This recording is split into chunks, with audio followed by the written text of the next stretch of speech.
The day my daughter tried to have me declared not of sound mind, I didn't fight it. I sat in my own living room in the chair Sonny bought me for our 40th anniversary, and I let her talk. I let her friend the doctor ask me what year it was and who the president was and whether I knew where I kept my checkbook. I answered slow. I let a little confusion creep into my voice. I let her think she'd won. Because here's the thing nobody tells you about being a 67-year-old widow. The moment people decide you're helpless, they stop watching you. And a woman they've stopped watching can move a whole lot faster than one they haven't. My name is Phoebe Ellison. For 40 years, my husband and I built something out of nothing on the south side of Chicago building by building brick by brick, while people who wore nicer shoes than us laughed at the neighborhood we bet on. When Sonny passed, that something was worth more than $5 million. And 3 weeks after we buried him, my own daughter slid a stack of papers across my kitchen table and told me, "Just sign where the little flags are, Mama. It's just to make things easier." I signed. God help me, I signed. But my daughter forgot one thing. Cornelius Ellison never left a room without checking the locks. He checked the stove twice every night of his life. And it turns out he never left this world without checking mine either. So before you decide this is a sad story about a foolish old woman who got taken, let me tell you how it really went. They read the will. I wrote the ending. Comment where you're watching from and stay with me, because what my husband did 5 years before he died is the part nobody, not even me, saw coming. Let me take you back, because you can't understand what my daughter did unless you understand what she did it to. I met Cornelius Ellison in 1976 at a fish fry in a church basement on 43rd Street. Everybody called him Sonny. He was an electrician, quiet hands, quiet man, the kind who'd fix your grandmother's porch light and refuse to take $1 for it.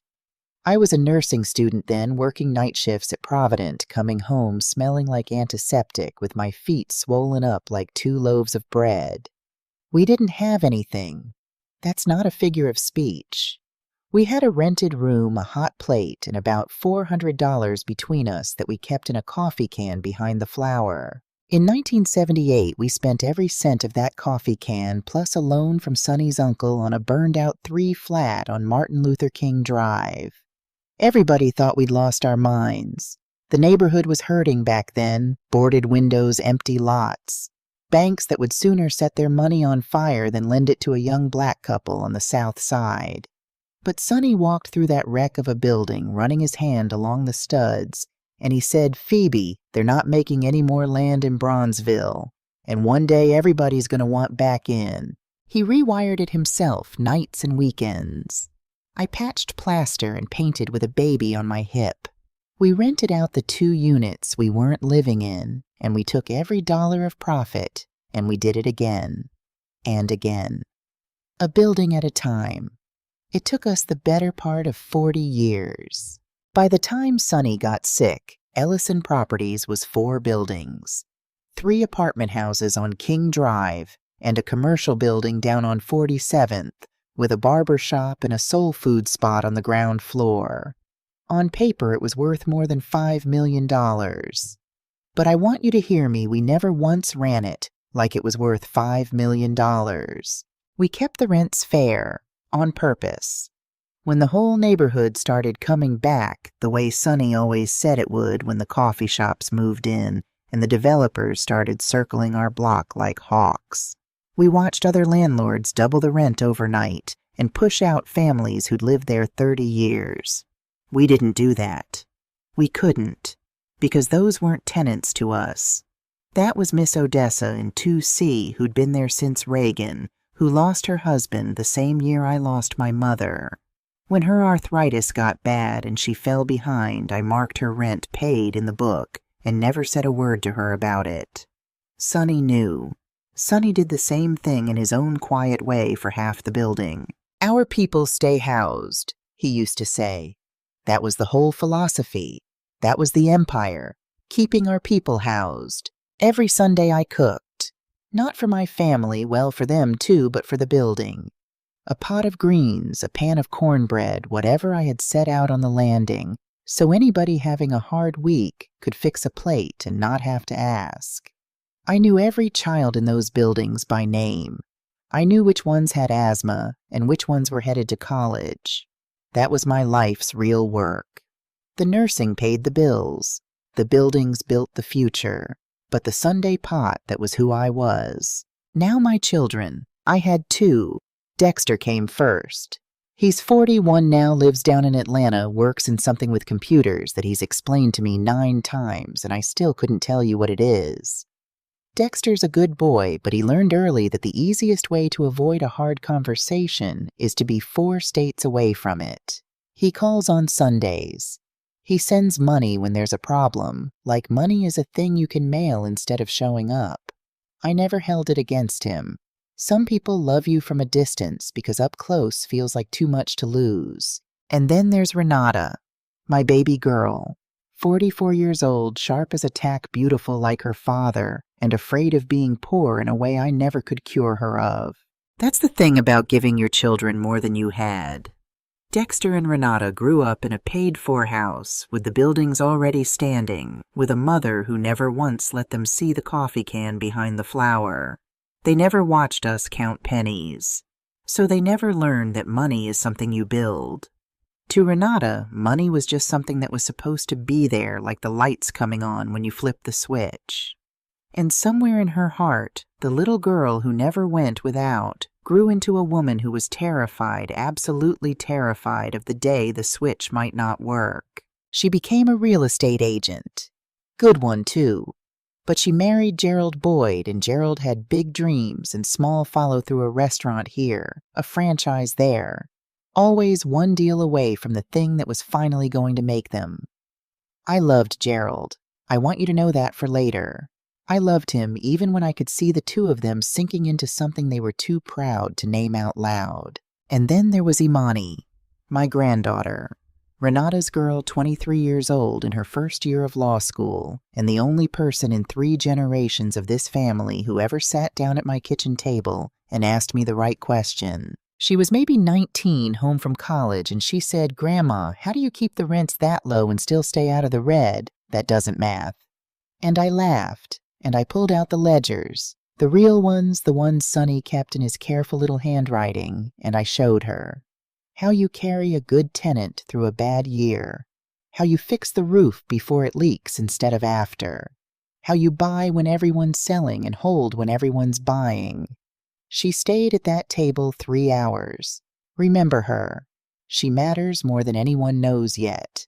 That was my family. That was what we built. Now let me tell you about the paper. Sonny was a man who believed in paper the way some men believe in God.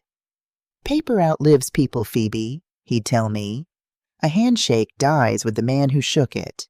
But you keep the paper right, and the paper protects you long after you're gone. Every deed, every insurance policy, every tax return going back to 1979, he had it all filed and labeled in a gray metal cabinet in the back office that he kept locked. I used to tease him about it. I'd say, 'Sonny, you love that filing cabinet more than you love me.'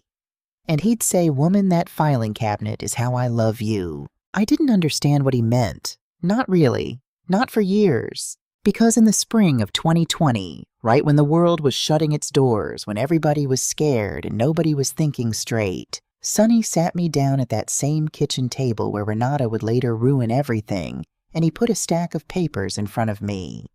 Thick ones. Legal ones with a lawyer's letterhead and a notary's seal. 'What's all this?' I asked him. 'Protection,' he said, 'for you, in case I go first. Just sign where I marked it, baby. It's handled.' And do you know what I did? I signed. Every page. I didn't read a single word, because he was my husband, and in 40 years that man had never once steered me wrong. And when someone you trust that deeply hands you a pen, you sign. That's not foolishness. That's love.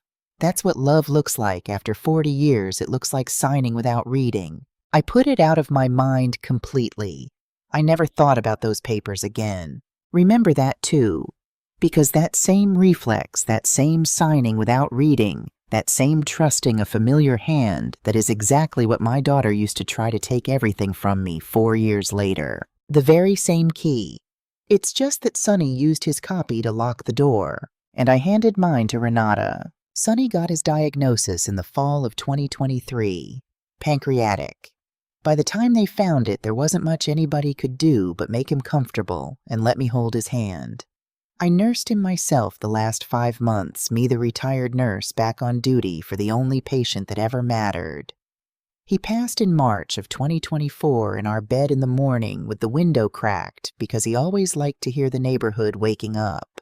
We buried him on a Tuesday. The church was so full people stood in the street. Miss Odessa, 91 years old, made her grandson drive her 2 hours to be there. That's the kind of man Sonny was. That's the kind of man they were burying. And I want you to understand my state of mind in those first weeks, because it matters for everything that comes next. I wasn't thinking about money. I wasn't thinking about buildings or trusts or paper. I was a woman who had lost the other half of herself after 45 years, and I was moving through my own house like a ghost, forgetting whether I'd eaten finding his coffee cup and having to sit down on the floor. I trusted that everything was handled. Sonny handled things. Sonny always handled things. That's the exact moment my daughter chose. 3 weeks in. When I was at my lowest, my softest, my most trusting. That's when Renata walked into my kitchen with a folder under her arm and a gentle smile on her face and said the words that started all of it. "Mama, we need to talk about the paperwork." She set the folder on the kitchen table and sat down across from me in Sonny's chair. I remember noticing that. I remember thinking she shouldn't sit there and then feeling ashamed for thinking it because grief makes you superstitious about the smallest things. Renata had that voice on. The soft one, the one she used with difficult clients and difficult children. "I've been talking to a financial advisor," she said. "Mr. Fairmont. He goes to Gerald's mother's church. He's wonderful, Mama. He handles estates like this all the time, and he says the worst thing we can do right now is let everything sit in limbo. There are deadlines, tax things. If we don't get ahead of it, the county can freeze the accounts, and then you can't even pay the light bill on the buildings." I didn't know if any of that was true. I still don't entirely, but I was 3 weeks a widow. I had a folder of condolence cards I hadn't opened. I had a voicemail from Sonny I couldn't bring myself to delete. And my daughter was sitting in front of me, saying she'd handle it the way her father used to say he'd handle it. She opened the folder. She'd put little colored flags on the pages, the sticky kind, right at the signature lines. Pink and yellow and green, cheerful as a birthday card. "This one just lets me help you with the day-to-day," she said, sliding the first one over. "So I can pay the vendor's deal with the bank, all the boring stuff, without dragging you into it every week. And this one, another page, another flag, just updates Daddy's trust so it's current. Nothing changes, really. It's housekeeping." Housekeeping. That was the word she used. I looked at the top of the first page. I saw the words "durable power of attorney" in bold letters. I didn't know exactly what that meant, but I knew it was serious, and I opened my mouth to ask, and Renata reached across the table and put her hand over mine. "Mama," she said, and her eyes filled up right on cue. "Let me carry some of this. Please, you carried all of us your whole life. Let me carry this one thing." And I want you to understand that was the perfect thing to say, because it wasn't about the paper anymore. It was about being a mother who'd finally raised a daughter who wanted to give back. It was the thing I'd prayed for, my child stepping up. So I signed, where the pink flag was and the yellow and the green. I signed a durable power of attorney that made my daughter, my legal voice, effective that very day. I signed an amendment to Sonny's living trust that quietly made Renata the sole successor, trustee, cutting out Dexter, cutting out my grandchildren, cutting out everyone but her. I signed away the locks on the front half of everything Sonny and I spent 40 years building, and I did it the same way I'd signed those papers Sonny gave me in 2020, without reading a word, trusting the hand that held the pen. Renata gathered up the folder, kissed my forehead, told me she loved me, and left. I felt lighter. Can you believe that? For the first time in 3 weeks, I felt like somebody had my back. 7 months. That's how long I lived in that lightness, not knowing. Looking back now, there were signs the way there always are. Renata started coming by less. When she did come, she seemed thin and jumpy, checking her phone under the table. Gerald stopped coming at all. I heard from a woman at church that their restaurant on 63rd had closed its doors, and I made a note to ask Renata if they were all right. And then I forgot, because grief eats your memory, like a moth eats wool, one small hole at a time. I told myself the distance was just life. Everybody's busy. Everybody's got their own. I found out the truth in November. And I found it out by accident, which I've come to believe is the only way you ever find out the things people work hardest to hide. It was a Tuesday. My phone rang and it was Mr. Hector Ruiz, who'd been plumbing my buildings for going on 20 years, who I'd fed at that Sunday landing more times than either of us could count. And his voice was strange. Careful. "Mrs. Ellison," he said, "I don't want to make trouble, but I got to the 47th Street building this morning for the boiler like always, and there was a man there. From some management company. Cornerstone something. He told me my services weren't needed anymore, that they had their own people now." He paused. "And Mrs. Ellison, the barber shop downstairs. Terrell, you know Terrell, he says they sent him a new lease. They're raising him 40%. He's been there 11 years. He's talking about closing." I stood in my kitchen holding the phone, and I felt something go very cold and very still in my chest, because I hadn't hired a management company. I hadn't raised anybody's rent. I hadn't touched that building since Sonny died. In my mind, everything was exactly where we'd left it. "Mr. Ruiz," I said, "I'm going to look into it. Don't you go anywhere. You still work for me." Then I got in my car and I drove downtown to the Cook County Recorder of Deeds. Now, most people don't know this, but property records are public. Every deed, every mortgage, every lien on every building in this county is written down where anybody can walk in and read it. Sonny taught me that. "The paper's all public, Phoebe," he used to say. People forget that. They think because a thing is written down official, it's hidden. It's the opposite. Official means anybody can find it if they know to look. I knew to look. I sat at one of those public terminals with a young clerk helping me, and I pulled up the record on the 47th Street building. And there it was, recorded in September of 2024, 2 months before that morning. A new mortgage. A cash-out refinance. $850,000 pulled out of the building Sonny and I owned free and clear. And down at the bottom on the signature line, it did not say Phoebe Ellison. It said Renata Ellison Boyd as agent under durable power of attorney for Phoebe Ellison. That piece of paper I signed at my kitchen table with the cheerful little flags that was the key. Not the trust amendment, not some far-off inheritance she'd collect when I died. The power of attorney. The one that took effect that very day. She hadn't waited for me to be gone. She'd used it while I was alive and grieving and lighter than I'd felt in weeks, to walk into a bank, sign my name with her hand, and pull $850,000 out of the wall. Sonny and I built one brick at a time. The money was gone, already withdrawn, already spent or hidden or both. I sat in that county building for a long time. Then I went out to the parking garage and I got in my car and I did not cry. I want to be honest with you because this is the part that matters. I wanted to. There was a scream sitting in my throat the size of a fist. My whole body wanted to fold up over that steering wheel and come apart. My daughter, the baby I nursed. The girl I put through college working doubles the child I would have laid down in traffic, for my daughter had forged a life out of my grief. Had looked me in my wet eyes and said, "Let me carry this," and then robbed me while my back was turned. And I started to understand who else knew. Gerald knew you don't move $850,000 through a household and have the other half not know. Dexter, I'd learned later, had heard something secondhand from Atlanta and told himself Mom must have agreed to it. It's not my business. Distance again. Love from 4 states away, which is another word for not looking. Only Imani off at her law school knew nothing at all. Not yet. So there I was, alone in a parking garage, 67 years old, robbed by my own child with the people who should have protected me either in on it or looking the other way. And here is where a different woman breaks.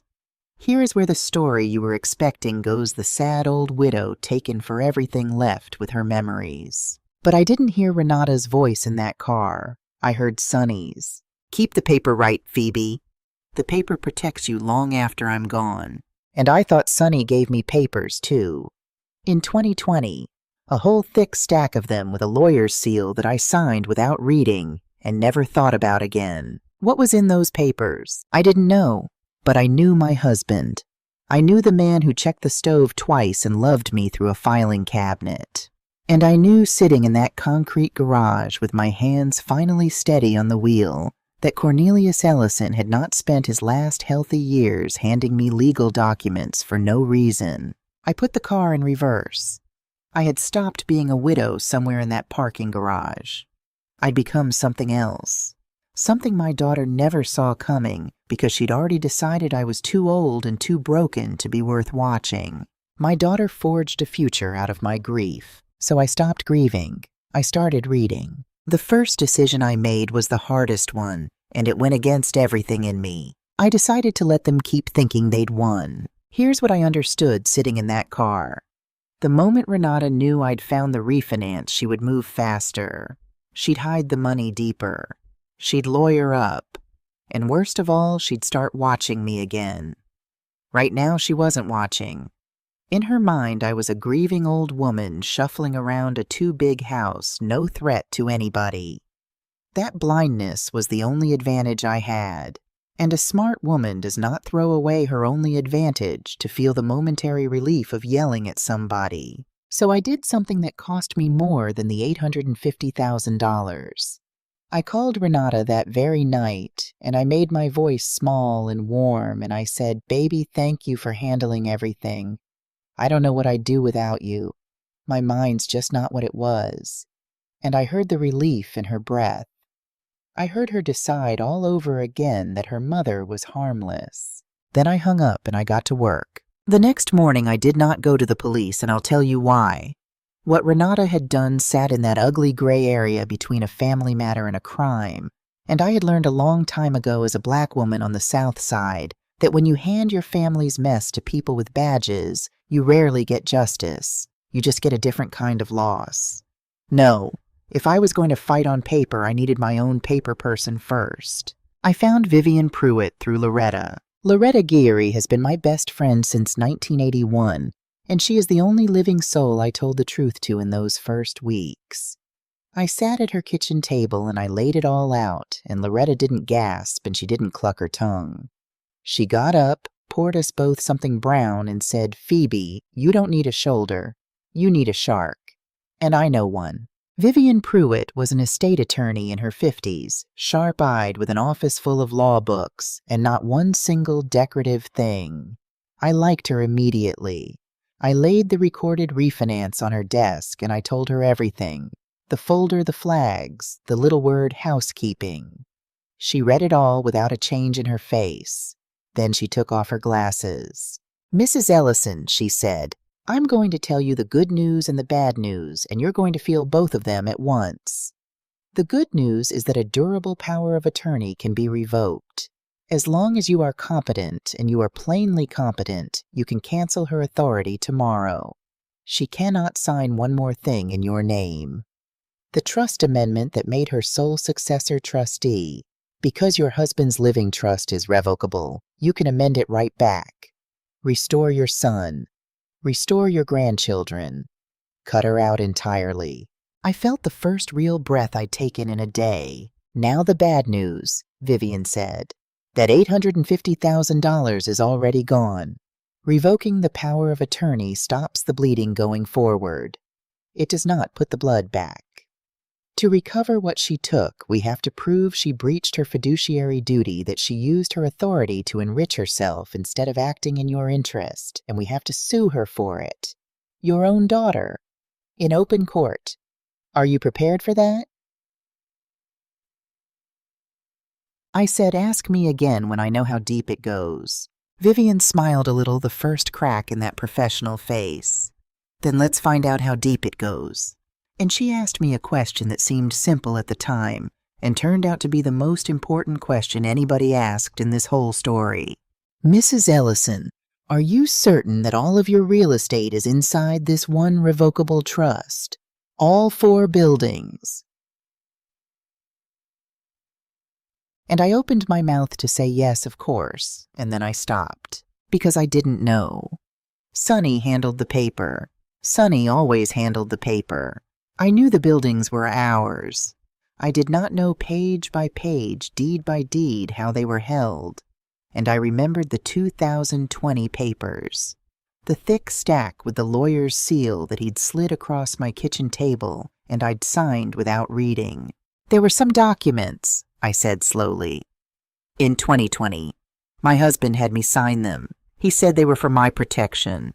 I never read them. I don't even know where they are." Vivian went still in a way I'd come to recognize meant she'd caught a scent. "Then before we do anything else," she said, "we find those documents. Because a man who kept records the way you describe your husband kept them did not have you sign a stack of sealed legal papers in 2020 for no reason." She wrote something down. "Where would he have kept them?" "His filing cabinet," I said, "in the back office. It's still locked. I never had the heart to open it." "Open it," Vivian said gently. "It's time. I'll tell you what I found in that cabinet in a little while. Because before I opened it, something else broke wide open, and it changed this from my private fight into something much bigger. While Vivian worked the legal side, I needed to understand the money, where the $850,000 went. And for that, Vivian sent me to a forensic accountant named Calvin Reese, a serious young man who wore his reading glasses on a chain like somebody's grandmother, and who could look at a bank statement the way I used to look at a patient's chart and tell you exactly where the sickness was. Calvin traced the money in about 10 days, and what he found split it 3 ways. Roughly $300,000 had gone to pay off debts, credit lines, a business loan things in Gerald's name. Another chunk, close to $200,000, had gone straight into paying down a mortgage on Renata and Gerald's own house, which I would later learn was weeks from foreclosure. And the rest, this is the part that turned my stomach. The rest had been paid in tidy monthly pieces to a company called Cornerstone Legacy Advisors. "That's an advisory firm," Calvin said. "Financial management estate consulting. The fees coming out of your refinance are enormous, Mrs. Ellison. Way beyond anything legitimate. And the sole principal of Cornerstone Legacy Advisors is a man named Douglas Fairmont. Fairmont. The wonderful Mr. Fairmont from Gerald's mother's church. The one Renata said handles estates like this all the time." That phrase had been sitting in the back of my mind like a stone in a shoe. He handles estates like this all the time. And Calvin, when I said it out loud, looked up at me over those grandmother glasses and said the words that changed everything.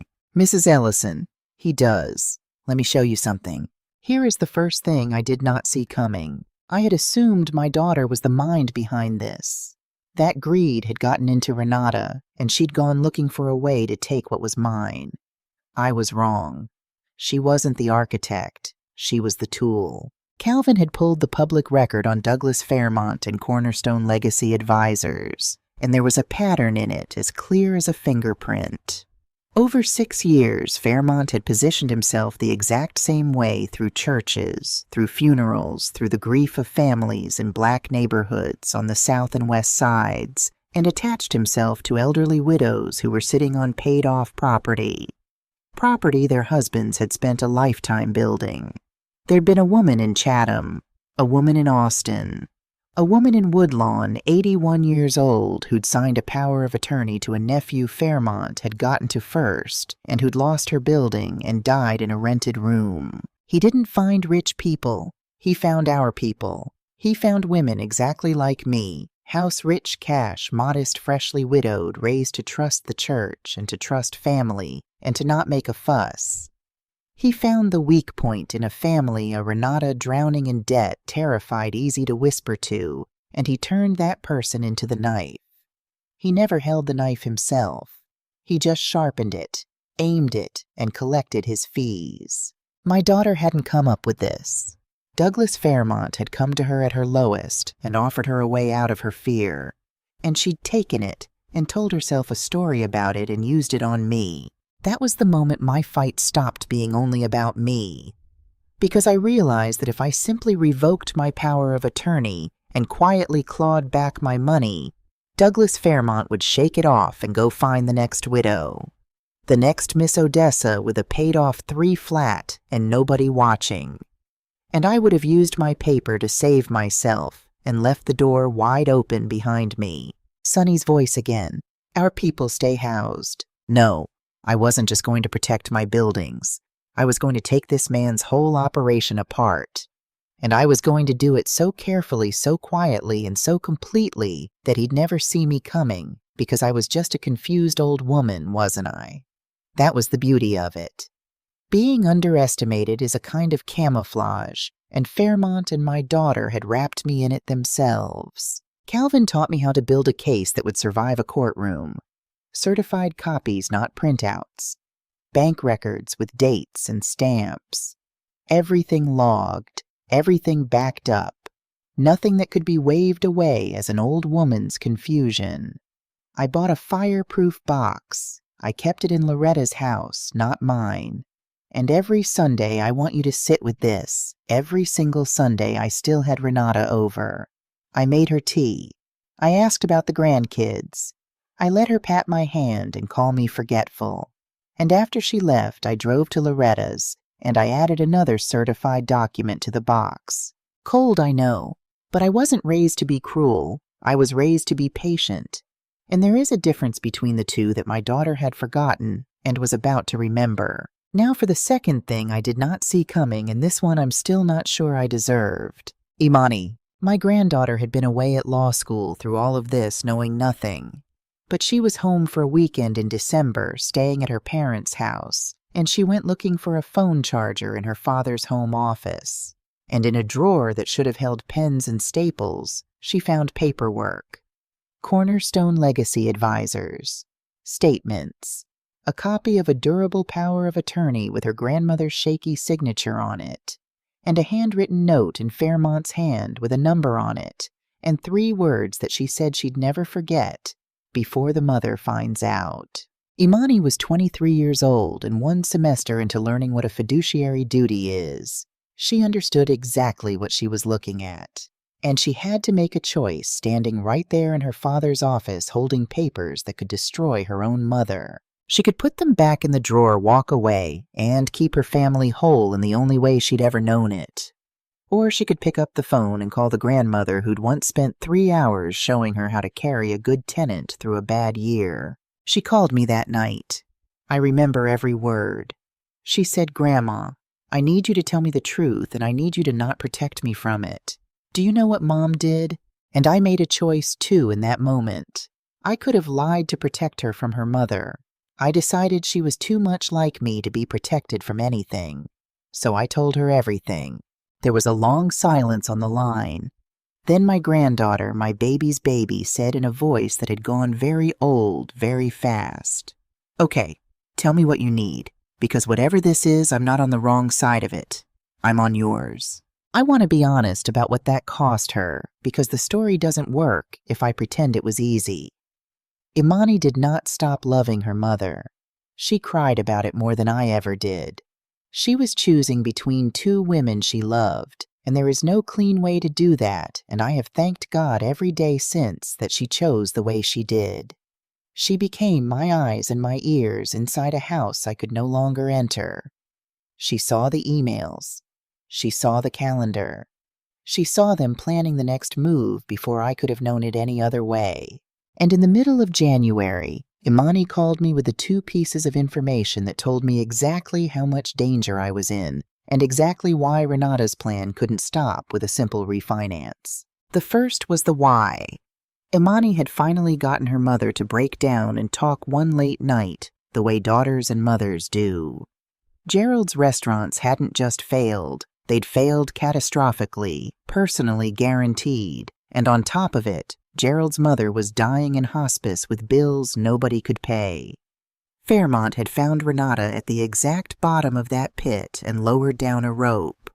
"Just borrow against your mother's building. She's got 4 of them. She'll never miss it. You'll pay it back before she even understands what a trust is. You're not hurting her. You're just moving money that's coming to you anyway." And my terrified daughter had grabbed that rope and told herself it was a loan. Told herself she was a good person in a bad spot. Told herself she'd make it right. It didn't make me forgive her, but it made her a person again instead of a monster. A weak, frightened, cornered person who did a monstrous thing. And you'll see why that mattered before we're done. The second piece of information from Imani was not soft at all. It was this: Fairmont and Renata had realized that the power of attorney wasn't enough, because as long as I was competent, I could take it back any day I chose. So they had begun very quietly to build a different kind of file, a file of dates and incidents and worried observations, a file designed to prove to a judge that Phoebe Ellison had lost her mind. They were going to have me declared incompetent, and they were bringing a doctor to do it. They'd stopped watching me because they thought I was harmless. And in that same blindness, they never once considered that the confused old woman they were building a case against had already opened her husband's filing cabinet and found what he'd left her there. I did open my husband's filing cabinet. I want to tell you what was in it, but I can't yet, and neither could I not really that day. Because sitting on top of the neat rows of folders was a plain white envelope with my name on it in Sonny's handwriting, and across the seal in that same careful hand he'd written, "Do not open until you are sitting in a lawyer's office with our trust papers in front of you. Trust me one more time, Phoebe. S." 45 years I trusted that man. I wasn't going to stop 3 weeks after signing his name into an envelope. So I did the hardest thing a grieving widow can do. I set my dead husband's letter down unopened, and I made myself wait. All I let myself take from that cabinet was a business card paper clipped beneath the envelope, a card for the trust department of a bank downtown. I called them. A very polite officer confirmed only this: yes, Mr. Cornelius Ellison had established a trust with them some years back, and yes, they would need to sit down with me to review it in full. That was all I knew going into the fight. That there was a wall somewhere and my husband had built it, and I wouldn't see its true shape until the very end. Vivian's strategy was built around that not knowing. "We don't reveal anything piecemeal," she told me. "We don't warn them, we don't threaten, we don't tip a single card. We gather everything: the revocation, the amended trust, Calvin's money trail, the Fairmont file, and whatever your husband left in that bank, and we put it all on one table in one room at one time. You only get to spring a trap once, Mrs. Ellison, so we spring it clean." So that's what we did quietly all through that winter. I signed the revocation of the power of attorney in Vivian's office, notarized effective immediately.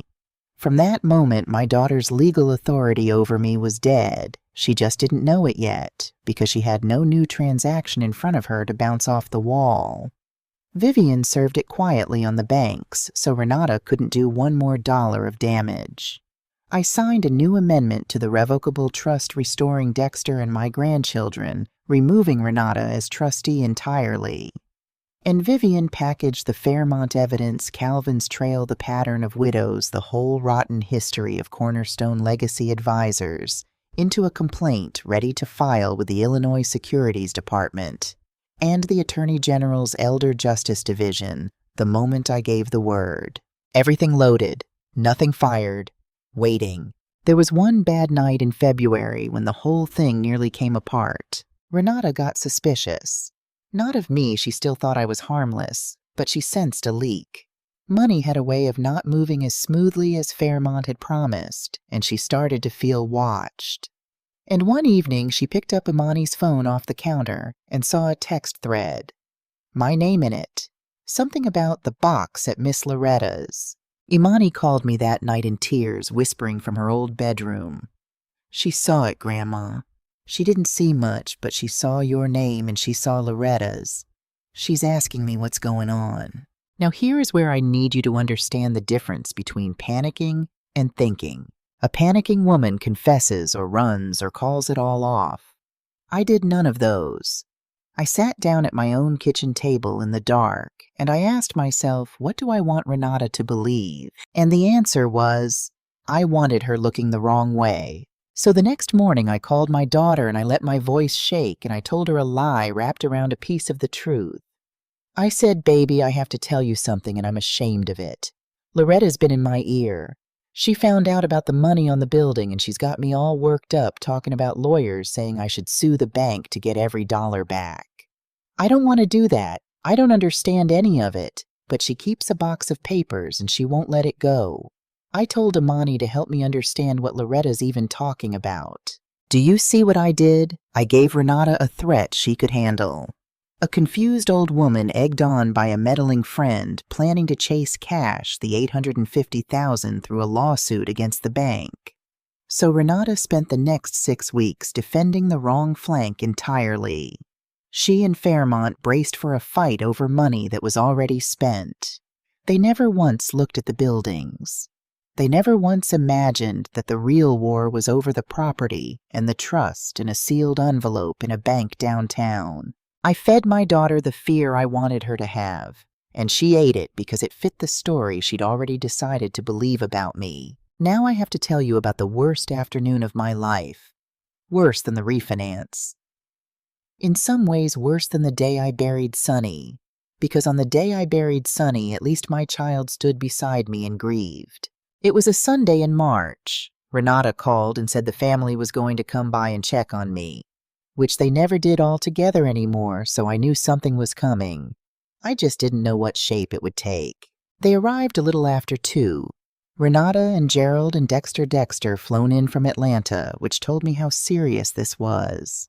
And one more person. A man in a soft gray sweater with a leather folio under his arm, whom Renata introduced as Dr. Alan Whitfield, a friend of Mr. Fairmont's, who just wants to make sure you're doing okay, Mama. A doctor. In my living room, on a Sunday. I understood the whole thing in about 4 seconds. This was the file they were building, the file to prove I'd lost my mind.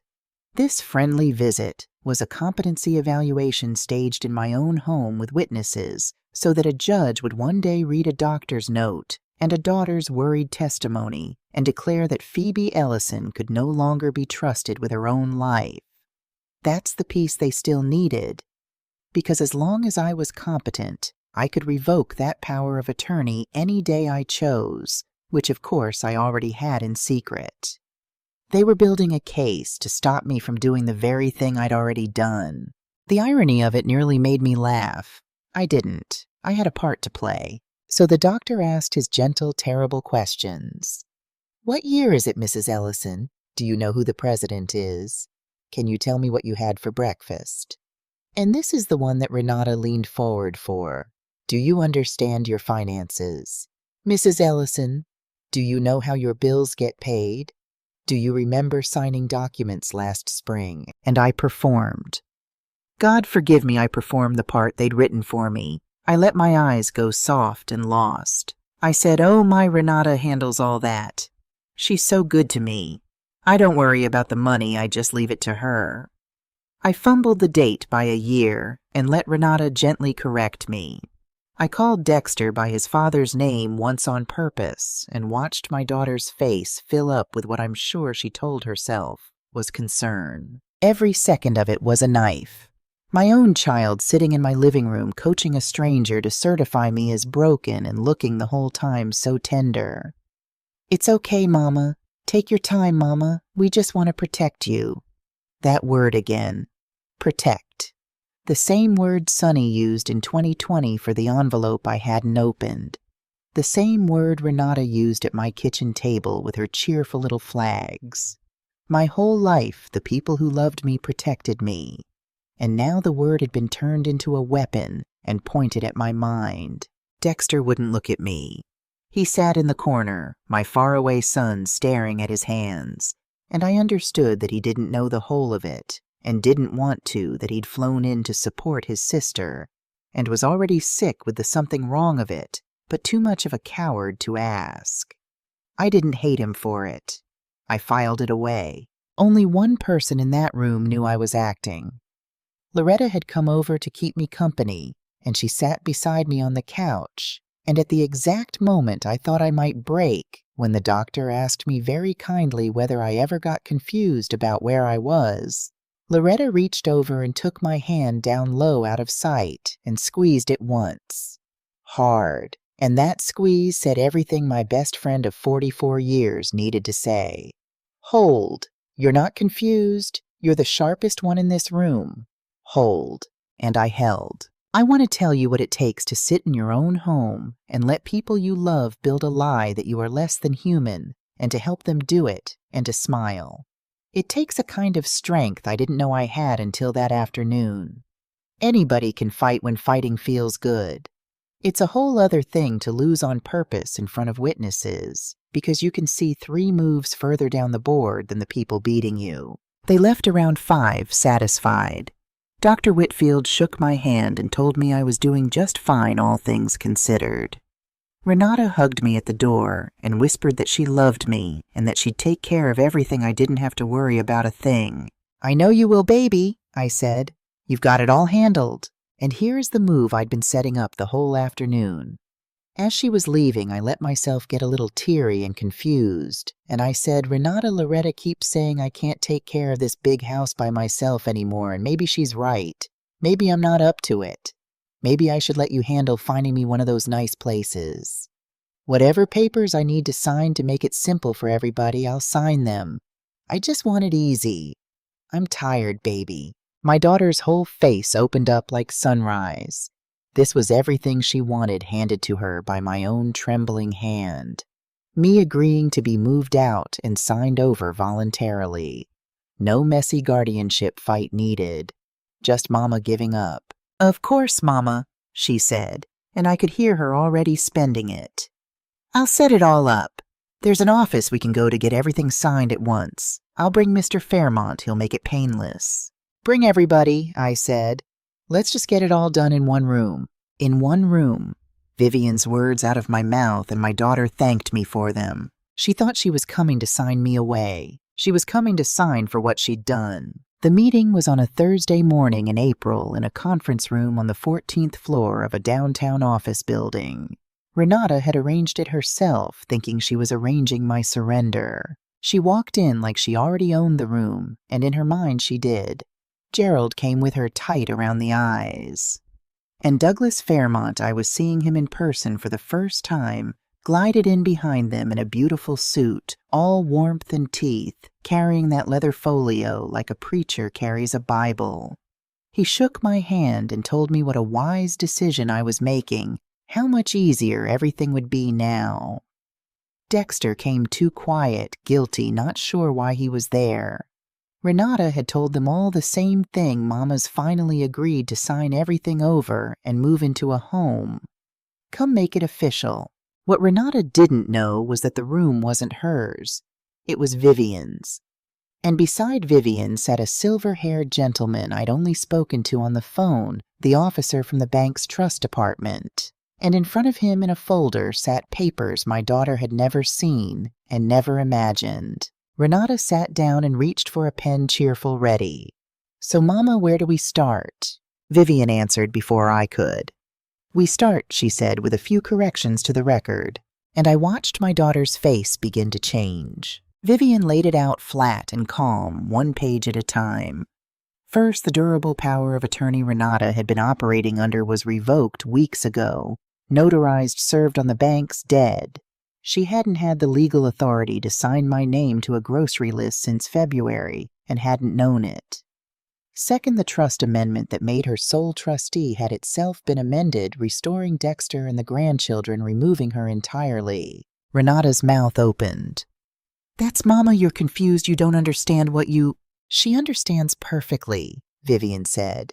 In fact, Mrs. Ellison would like the doctor's evaluation from last month entered as evidence that she was tested for competency in her own home with witnesses, and as you can all now see, found to be entirely formidably sound of mind. The room went very quiet. Fairmont's smile flickered the first crack in it. He was starting to understand that he was not in the room he thought he was in. But Renata still had 1 card, and she played it, her voice climbing. Fine, fine. But you can't undo what's done. The building's already refinanced. That money's spent. You can revoke whatever you want. You're still going to lose the buildings. That was when the man from the bank cleared his throat. "Mrs. Boyd," he said gently, "I think there's been a misunderstanding about what your parents actually owned."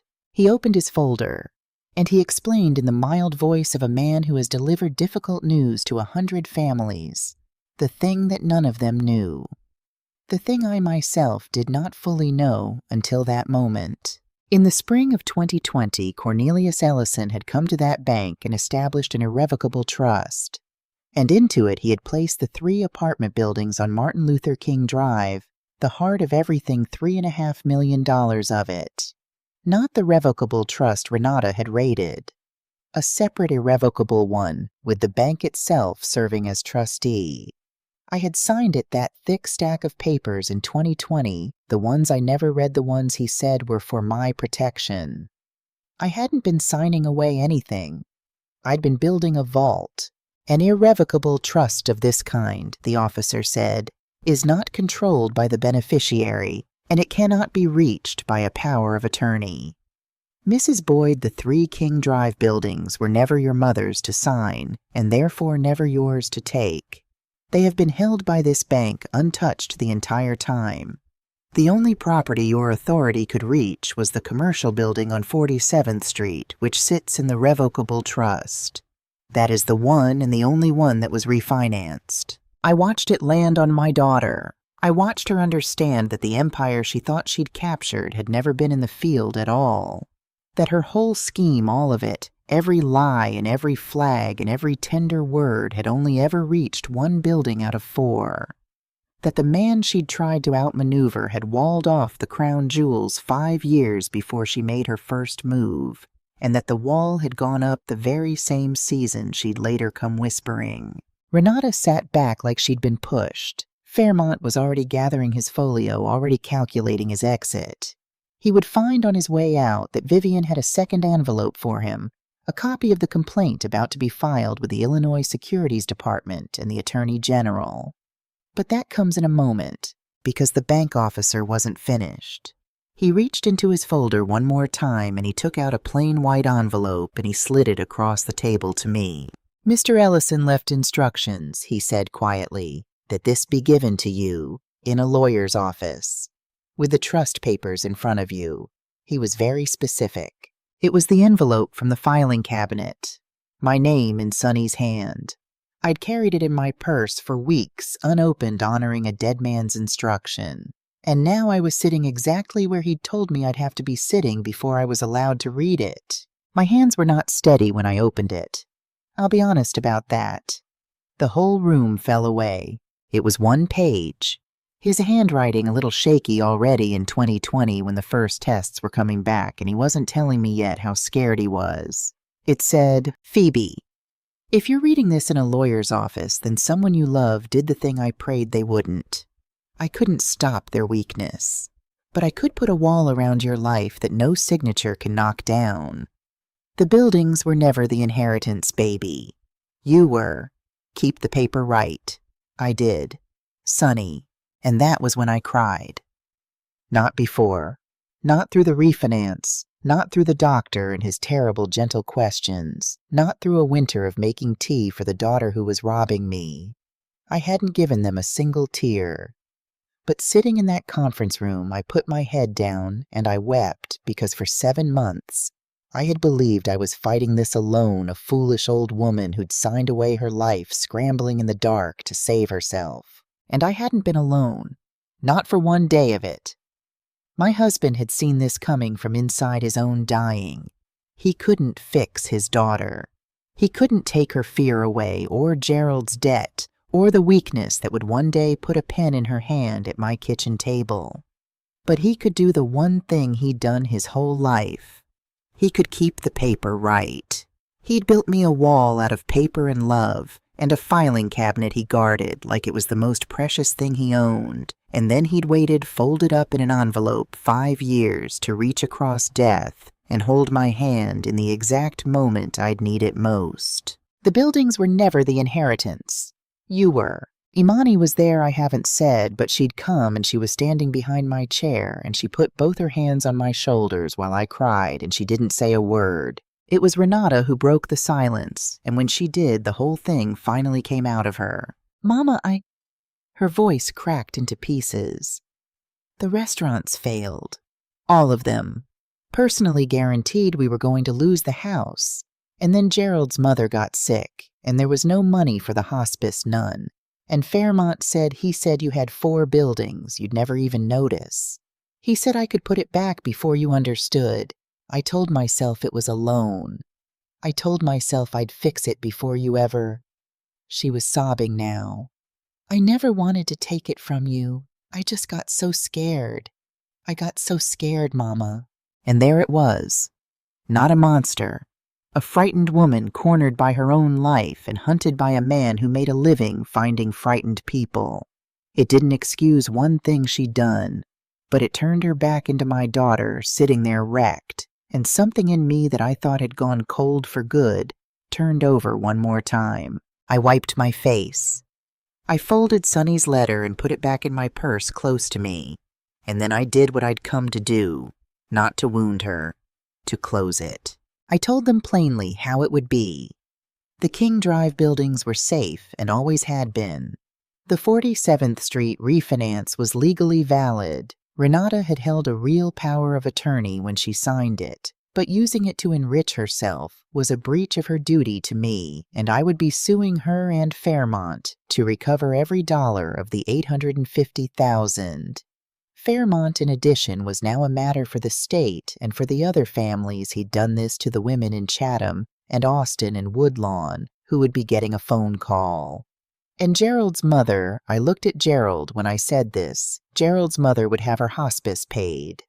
By me, directly, not through Renata, not as a favor to anyone, but because that old woman was dying, and it was the right thing to do, and I would not let my daughter's sin cost a dying woman her dignity. Then I looked at Renata, my baby girl, for what I knew would be the last time for a long, long while. "You didn't lose the money, Renata," I said. "You lost the one person who'd have given it to you if you'd only asked. That's the inheritance you spent." People ask me when they hear this story whether it felt good. Winning. Watching that man gather his beautiful leather folio and walk out of that room into an investigation he'll be answering to for years. Watching my daughter understand finally exactly who she'd underestimated. And the honest answer is no. It didn't feel good. It felt like closing a door on a house that used to be warm. But I didn't build any of it to feel good. I built it to make it right. And there's a difference between those two things that my whole life had been trying to teach me, and that I only really learned at 67 in a conference room holding my dead husband's handwriting. Here is what I did with what Sonny saved. I took the 3 King Drive buildings out of the Quiet Bank Trust, and I put them into a new one with teeth, this time the Ellison Family Housing Trust. It's written so that those buildings can never be sold out from under the people who live in them, and the rents can never be jacked up to chase somebody's grandmother out of the only home she's known for 40 years.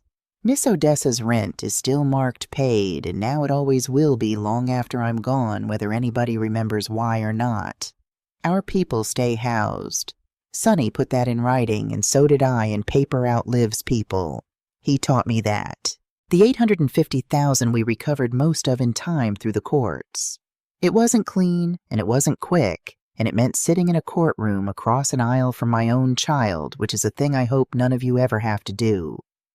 But we got it back, and I didn't spend it on myself.